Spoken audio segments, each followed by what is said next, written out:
পানীয় জলের কল দিয়ে বের হচ্ছে নোংরা জল, যা পান করার উপযুক্ত একেবারেই নয়, যা নিয়ে চাঞ্চল্য ছড়িয়েছে মহেশতলা এলাকায়।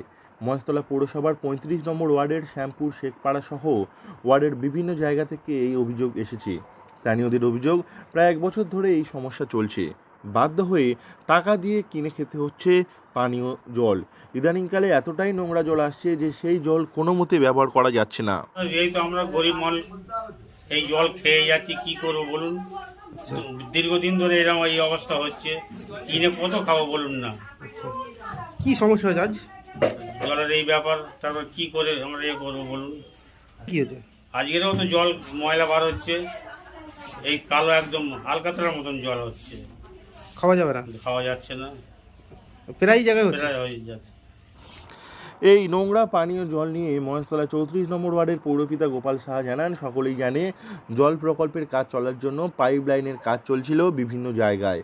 সম্প্রতি সেই পাইপ লাইন দিয়ে জল সরবরাহ করা হচ্ছে, ফলে কিছুটা সমস্যা হচ্ছে। ২-৩ দিনের মধ্যে সমস্ত সমস্যা ঠিক হয়ে যাবে বলে আশাবাদী তিনি। জল প্রকল্পের জল সরবরাহ হলে আর সমস্যা হবে না বলে জানিয়েছেন তিনি। এর আগে জল প্রকল্প থেকে জল আসতো না, সেক্ষেত্রে সমস্যা কিছুটা ছিলই, আর এর ফলে এই সমস্যা দিনের পর দিন থেকেই গিয়েছিল। উদ্দেশ্য হচ্ছে বাড়ি বাড়ি জল দেওয়া। তার জন্য যে জলের পাইপের প্রয়োজন ছিল সেই পাইপ কিন্তু আমরা ইতিমধ্যে বসিয়ে ফেলেছি প্রত্যেকটা ওয়ার্ডে, এবং সেই জলটা প্ল্যান্টের জলগুলো বিস্তীর্ণ এলাকায় চার্জ করা হচ্ছে, কানেক্টিভিটি করা হচ্ছে, যাতে জলগুলো চার্জ করে দেখা যায় কোথাও লিকেজ হচ্ছে কিনা, কোথাও কিছু হচ্ছে কিনা। এবং তার জন্যই বিশেষত ওই পাইপগুলো যে বসানো হয়েছিল, ঘোলা জলটা তার জন্যই আসছে। এতে কোনো ভয় পাওয়ার কোনো কারণ নেই। এটা ২-৩ দিন এরকম চলবে, তারপরে আবার যা ছিল সেরকম ঠিক হয়ে যাবে।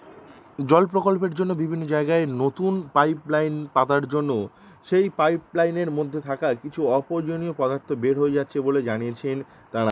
জল প্রকল্পের জল নোংরা বলে জানিয়েছেন স্থানীয় বাসিন্দারা, যদিও এর আগেও পাইপলাইন থেকে নোংরা জল আসতো বলে জানিয়েছেন তারা।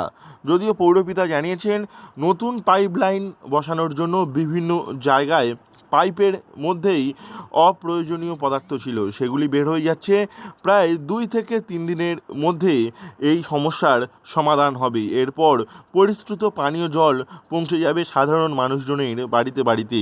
দক্ষিণ ২৪ পরগনা থেকে নবাব মল্লিকের রিপোর্ট, লোকাল 18 বাংলা।